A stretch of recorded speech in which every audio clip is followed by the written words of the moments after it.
تەنها هەشتا خولەک ڕێگر بوو لە بەردەم ڕوبەڕووبوونەوەیەکی سەربازی لەگەڵ ئێران کە لە ئەنجامدا تاران زیانێکی گەورەی توش دەبوو بەهۆی ئاگری هێزەکانی ئەمریکاوە.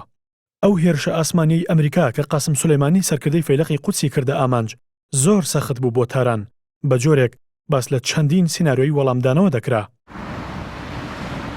پاش تێپەڕبوونی چەند ڕۆژێک ئێران جوڵەی بە 27 موشکی بالیستی کرد بە ئاراستەی بنکەی سەربازی عین ئەسەد سەر بە پارێزگای ئەنبار لە عێراق. ئەوەش بە ئامانجی هێرشکردنە سەر سەربازانی ئەمریکا لەو پێگەیە. 1000 سەربازی ئەمریکی لە ماوەی چەند خولەکێکی کەمدا گەیشتنە ئەو دۆخەی کەوا چیتر دەربازیان نابێت و دەمرن، بەڵام دواتر ڕێکەوتنێک کرا کە ئەو سەربازانە بە ناوچە بیابانیەکانی ئەنباردا بڵاویان پێ بکرێت.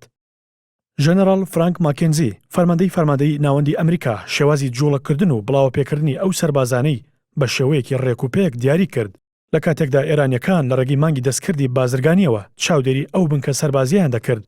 ئەوەش ماکێنزی ناچار کرد چاوەڕوانی ئەوە بێت تا کۆتا وێنەی ئەو مانگە دەگاتە بەردەست ئێرانیەکان بۆ ئەوەی بڵاویان پێ بکات.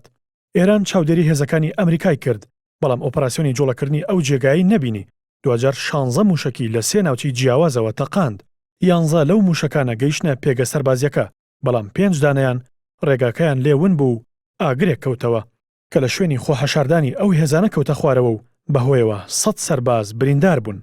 لەو کاتەدا ژەنەرال فرانک ماکێنزی و وەزیری بەرگری ئەو کاتی ئەمریکا و دۆناڵد ترامپ لە ویلایەتی فلۆریداوە چاودێری ئەو هێرشیان دەکرد.